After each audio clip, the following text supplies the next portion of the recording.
Buonasera a tutti amici di Angolo Nerazzurro, bentornati sul canale. Pre-partita di Inter-Juventus, match che rappresenta uno snodo cruciale per il campionato, non soltanto per la classifica, anche per quello che rappresenterà sotto l'aspetto mentale, anzi forse soprattutto per l'aspetto mentale. Ed è una partita in cui c'è tanto da analizzare appunto per quanto riguarda le motivazioni, le conseguenze del risultato della partita di domani sera e ovviamente c'è tanto da analizzare anche dal punto di vista tattico.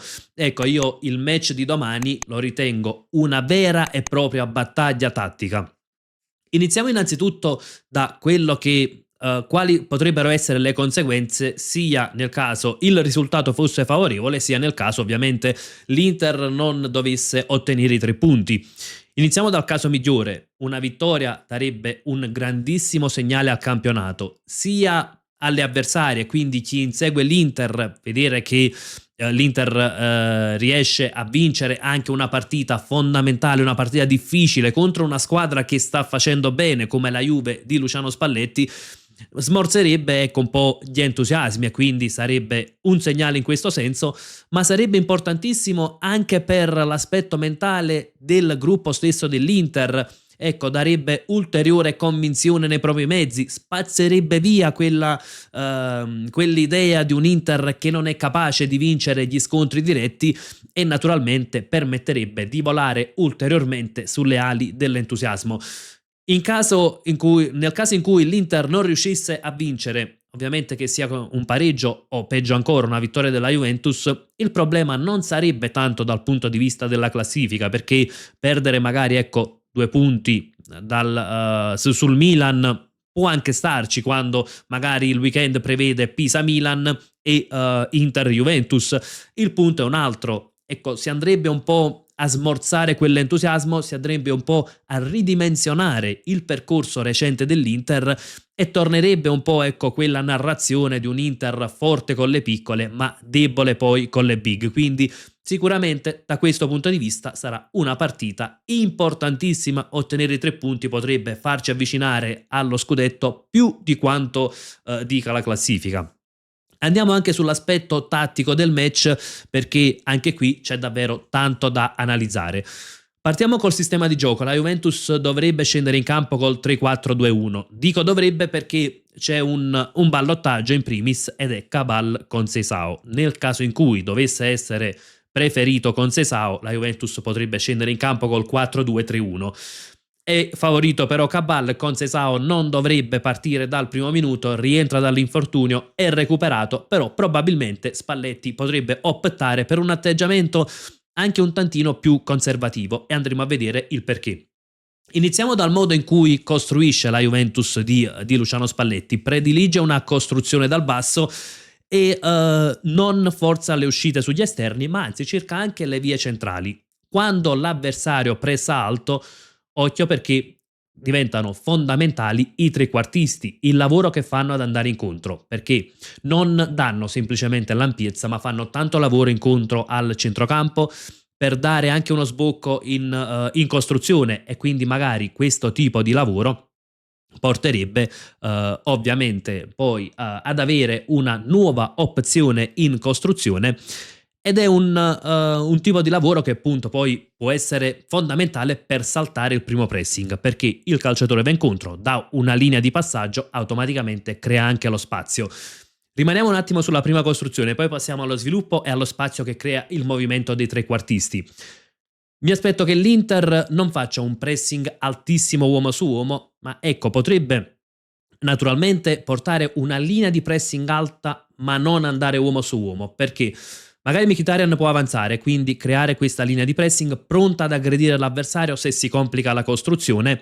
C'è il riferimento diretto, ma non un pressing asfissiante, perché un pressing asfissiante darebbe ecco, la possibilità alla Juventus di ripartire in contropiede e sappiamo ovviamente i calciatori della Juventus, Ildiz in primis, ma non solo, quanto possono far male in queste situazioni. In questo caso, se l'Inter va al pressing alto, un Yildiz che va incontro, ecco, e riesce a ricevere palla, poi diventa complicato da seguire. L'alternativa sarebbe quella di seguire l'avversario uomo su uomo a tutto campo, un po' come faceva l'Atalanta di Gasperini, però sarebbe molto rischioso e soprattutto molto dispendioso. E allora mi aspetto un Inter che possa fare, ecco, questo tipo di lavoro, una linea di pressing alta, alzare il pressing sull'avversario soltanto nel momento in cui, ecco, c'è la possibilità di recuperare palla nel terzo offensivo. Andiamo avanti. Come sviluppa poi l'azione la Juventus? Anche in questo caso il movimento dei due trequartisti diventa fondamentale, perché ecco, il movimento che fanno ad andare incontro al centrocampo apre gli spazi per gli inserimenti, sia quelli degli esterni sia inserimenti interni, in primis Khéphren Thuram, perché Locatelli tende a rimanere un po' più basso, sia per dare qualità anche, ecco, alla squadra, per essere un vero e proprio regista, sia per fornire anche protezione alla difesa. Khéphren Thuram invece è colui che fa più movimento, ecco, è un centrocampo scaglionato e che prova ad inserirsi negli spazi creati magari da Yildiz. Dall'altro lato potremmo trovare qualcosa di simile con McKennie che comunque va incontro all'azione, quindi avanzate di Cambiaso. Occhio a Kalulu, perché se in questo caso Locatelli si abbassa per andare in linea con i difensori o davanti alla difesa, Kalulu è una di quelle situazioni che può essere difficile, di quegli avversari difficili da seguire, perché molto spesso è proprio lui che si inserisce nello spazio creato da McKennie e si inserisce appunto negli half space. Per fare un esempio, questa è la mappa termica di Kalulu contro la Lazio, vediamo quanto avanzava. Questa invece è la mappa termica di Kalulu contro il Monaco. Anche in questo caso, in entrambi i casi era schierato da terzo di difesa, in entrambi i casi si spingeva molto in avanti. Tra l'altro, proprio con uno di questi movimenti riuscì a fare l'assist contro il Parma, seppur in quel caso era schierato più da terzino della difesa a 4. Per fare un paragone, questo invece è Kelly, sempre nella partita contro il Monaco, che rimane più basso. Dicevamo quindi, in questo caso l'inserimento è quello di Kalulu. Come l'Inter può contrastare questo modo di attaccare della Juventus? Innanzitutto saranno fondamentali le due mezze ali e in questo caso Barella titolare dovrebbe partire dal primo minuto, è importantissimo. Naturalmente il fatto che parta dal primo minuto ci porta a pensare che non ci sono rischi in questo senso e quindi ben venga la titolarità di Nicolò Barella. Come l'Inter appunto può evitare questa difficoltà? In primis cercando di non lasciare questi spazi qui attaccabili appunto dal centrocampista e dall'esterno della Juventus. E quindi cosa fare? Nel momento in cui Yildiz va incontro potrebbe avvenire già qui il raddoppio e quindi non dare a Yildiz la possibilità di scaricare palla, quindi attaccare subito, essere aggressivi sul trequartista della Juventus, non dare possibilità di scaricare palla, in modo che pur creando lo spazio naturalmente non c'è possibilità di servire il compagno. L'altra situazione è invece, ecco, cercare di andare a chiudere invece le linee di passaggio rimaniamo su Yildiz, ovviamente è un discorso simile anche dall'altro lato, seppur il turco ha più qualità rispetto a McKennie, e quindi andare a chiudere questi inserimenti, non lasciare spazio. Però in questo caso poi l'Inter sarebbe costretta a lasciare a Yildiz libertà di gestire il pallone. Mi aspetto più che siano raddoppi costanti sugli avversari, sul trequartista in primis. Però insomma è una Juventus che può, ecco, portare densità sulle corsie esterne proprio col centrocampista, col trequartista e con l'esterno. Come detto, fondamentale il lavoro delle mezze ali, sia di Barella così come anche di Mkhitaryan, anzi forse ancora di più di Mkhitaryan, perché qui ad avanzare non è un centrocampista e quindi è facile da seguire, ma è il terzo di difesa, un po' il lavoro che fa Bissek, e quindi qui, ecco, ci sarà bisogno di una grande intelligenza tattica. Questo potrebbe essere il motivo per cui Chivu si affiderà a Mkhitaryan e non a Sušić da quel lato. Juventus che poi, ecco, quando arriva sulla tre quarti, ovviamente bisogna fare attenzione anche quando Yildiz, non soltanto il movimento incontro, ma anche quando riceve palla proprio in queste zone di campo, arriva sulla tre quarti, finalizza con magari l'imbucata, col cross, con l'uno contro uno, e anche qui bisogna fare particolare attenzione sia a Yildiz quando punterà Bissek, e qui fondamentale, torniamo ancora una volta al discorso delle mezze ali nel raddoppio. E ovviamente poi ecco, questo 1 contro 1 può portare anche ai tiri dalla distanza. C'è un altro aspetto: Conceição parte dalla panchina, potrebbe essere un calciatore importante per la Juventus a partita in corso, ecco poi lì con un Conceição fresco che subentra può essere ulteriormente pericolosa gli attacchi della Juventus. E poi c'è David, che è un calciatore che ha un po' deluso quest'anno, però è un calciatore che comunque svaria molto, può andare incontro all'azione, quindi ben venga Akanji, insomma la difesa titolare. Akanji sicuramente più mobile rispetto ad Acerbi o a De Vrij, insomma i corrispettivi che possono occupare quel ruolo, i compagni di squadra, quindi Akanji è un altro che poi può avere un ruolo fondamentale. Juventus che è brava anche nelle transizioni, e quindi anche in questo caso torniamo al discorso che facevamo precedentemente di un Inter che non deve sbilanciarsi eccessivamente in pressing, perché ovviamente con una squadra brava in transizioni alzare troppo il pressing, quindi linea di pressing sì alta, ma non un pressing estremo uomo su uomo. Questo può insomma coprire un po' anche sulle transizioni della Juventus. Juve che comunque ecco proprio tipico delle squadre di Spalletti, prova a verticalizzare rapidamente. Passiamo invece a quando noi avremo il pallone, cosa farà la Juventus e come l'Inter invece può, cosa dovrebbe fare l'Inter per far male ai bianconeri. Iniziamo col dire che allora la Juventus sulla prima costruzione dell'avversario diventa una 4-4-2 e tiene una linea difensiva alta. In che modo diventa una 4-4-2? McKennie va praticamente accanto a David, si abbassa un po' Ildiz. È un lavoro che ecco lo fa uno dei 2 trequartisti, questo di rimanere vicino all'attaccante. Mi aspetto che lo faccia maggiormente McKennie. In questo caso praticamente si troverebbe ecco Cambiaso, Locatelli, Thuram, Ildiz con Cabal che invece arretra più sulla linea dei difensori, linea difensiva che come detto è abbastanza alta ecco sul primo pressing, sulla costruzione degli avversari. E quindi qui cosa potremmo trovarci? Zielinski che sarebbe accoppiato a McKennie, quindi un po' le accoppiate uomo su uomo, non un pressing estremo anche in questo caso, perché cosa potrebbe fare la Juventus? Mi aspetto che comunque l'Inter ecco, costruisca a 4, Zielinski si abbassi per avere più spazio per impostare, e quindi poi in questo caso sarebbe una Juventus che porta una linea di pressing abbastanza alta, riferimenti diretti, pronti ad uscire poi al pressing forte nel momento in cui per esempio l'Inter dovesse fare un retropassaggio, nel momento in cui ecco c'è la possibilità di aggredire l'avversario, un po' lo stesso discorso che avevamo fatto per l'Inter.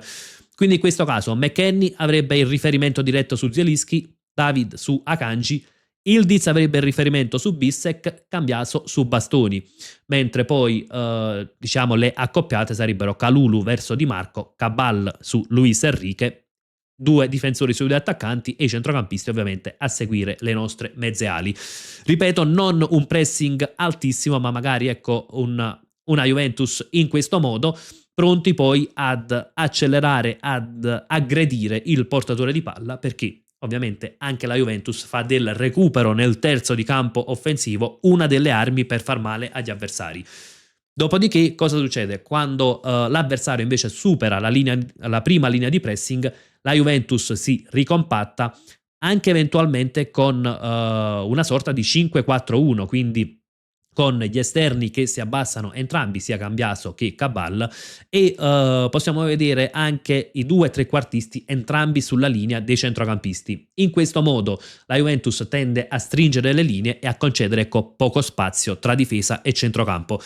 Arriviamo a cosa può fare l'Inter per far male all'avversario. Innanzitutto, prima che la Juventus si risistemi in questo modo, può essere fondamentale, ecco, verticalizzare bene, e anche qui troviamo le transizioni. Sarà una partita secondo me che si giocherà tantissimo sulle transizioni delle 2 squadre. In questo caso ovviamente Inter che se riesce a verticalizzare e a sfruttare magari Lautaro e Thuram in verticale potrebbe far male proprio con le verticalizzazioni rapide e le ripartenze rapide. Thuram può essere importantissimo ed ha caratteristiche ideali per il tipo di partita, perché Bremer, Kelly, Kalulu non sono giocatori lenti ma neanche dei fulmini. Ecco, forse Bremer al rientro dall'infortunio non ha la stessa rapidità che aveva prima, forse non è neanche al 100% della condizione, e quindi c'è una profondità che possiamo sfruttare con Thuram, calciatore che può essere importante domani sera.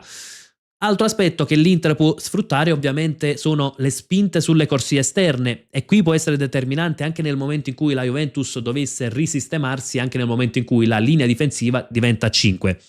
È un modo di giocare naturalmente quello della Juventus che tende anche a rafforzare gli esterni, perché troveremo ovviamente su questa corsia, sulla nostra corsia forte, magari McKennie che può scalare, Cambiaso, Kalulu, calciatori che insomma sono decisamente più difensivi per esempio rispetto a Conceição.